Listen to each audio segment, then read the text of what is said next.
17 जनवरी को शोभा यात्रा के समय में जो मूर्ति होती है जिसकी प्राण प्रतिष्ठा की जाती है, उसको पूरे उस एरिया में मंदिर के आसपास सभी जगह जो है लेके जाया जाता है और उस मंदिर के आसपास जितने भी भक्तजन होते हैं जय जयकार से उसमें भाव भरते हैं और उसके बाद जो मूर्ति होती है उसका आधिवास किया जाता है।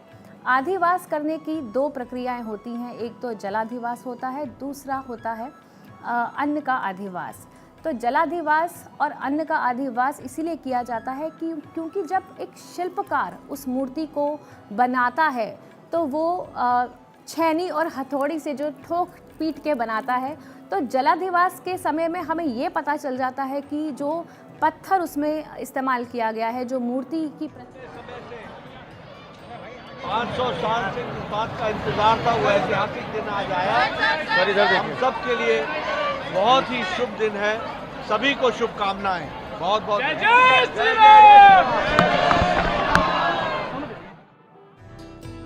जी पूजा जी, अन्नाधिवास बता रही थी आप जी। और जलाधिवास के बाद अगर मूर्ति में कोई कमियां होती हैं तो वो भी उसमें निकल कर आ जाती हैं। उसके बाद अन्नाधिवास किया जाता है जिसको हम कहते हैं कि अन्न के अंदर ये प्रभु श्री राम के दर्शन पूजन के बाद प्रधानमंत्री को यहाँ रक्षा सूत्र बांधा जा रहा है और जो पुरोहित है, पुजारी हैं, उनकी तरफ से प्रधानमंत्री को रक्षा सूत्र बांधा जा रहा है। इसकी धार्मिक मान्यताएं अगर बताएं पूजा जी आप।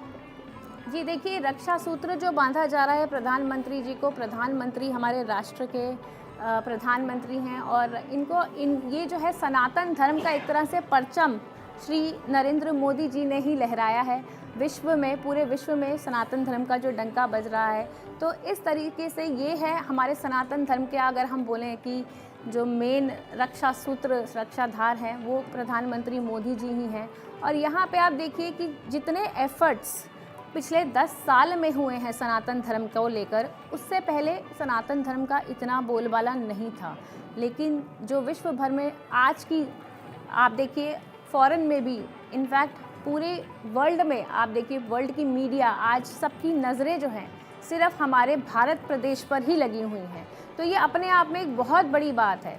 और जहाँ तक श्री राम जी की बात है, श्री राम जी के चरित्र की यदि हम बात करें तो श्री राम जी के चरित्र का यदि एक अंश भी हम अपनी ज़िंदगी में उतार लें तो ये अपने आप में बहुत बड़ी बात है कि उनकी ज़िंदगी में वो जिस तरह से मर्यादा पुरुषोत्तम राम के नाम से जाने जाते हैं, उनके चरित्र का यदि वर्णन किया जाए एक बहुत अच्छे भाई के रूप में, एक बहुत अच्छे पुत्र के रूप में, एक पति के रूप में, एक मित्र के रूप में, अगर इन सभी गुणों को इसका 1% अंश भी हम अपनी जिंदगी में उतार लें तो ये बहुत ही क्या परिक्रमा कर रहे हैं प्रधानमंत्री नरेंद्र मोदी प्रभु श्री राम की पूजा अर्चना की। उसके बाद महंत नृत्य गोपाल दास के पास पहुंचे, जो मणिराम दास छावनी के संत हैं, पीठाधीश्वर एक तरह से हैं और राम मंदिर आंदोलन में लगातार उनका नेतृत्व भी रहा है, उनके गुरु का नेतृत्व रहा। उन्होंने अपनी आखिरी सांस तक राम मंदिर की इच्छा प्रकट की थी, उनसे रक्षा सूत्र बंधवाया और अब प्रभु श्री राम की परिक्रमा कर रहे हैं प्रधानमंत्री नरेंद्र मोदी। उन्होंने रक्षा सूत्र बनवाने के बाद एक भेंट भी दी,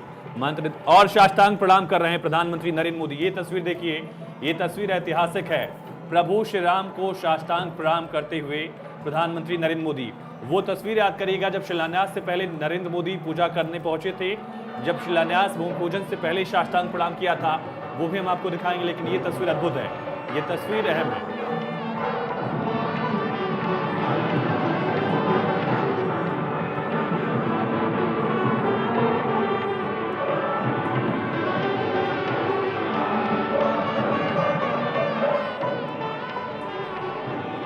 प्रधानमंत्री नरेंद्र मोदी ने साष्टांग प्रणाम किया। लक्ष्मीकांत दीक्षित वैदिक मंत्रोच्चार के साथ उन्होंने उनको ये दिया, प्रसाद दिया है दरअसल, और साथ ही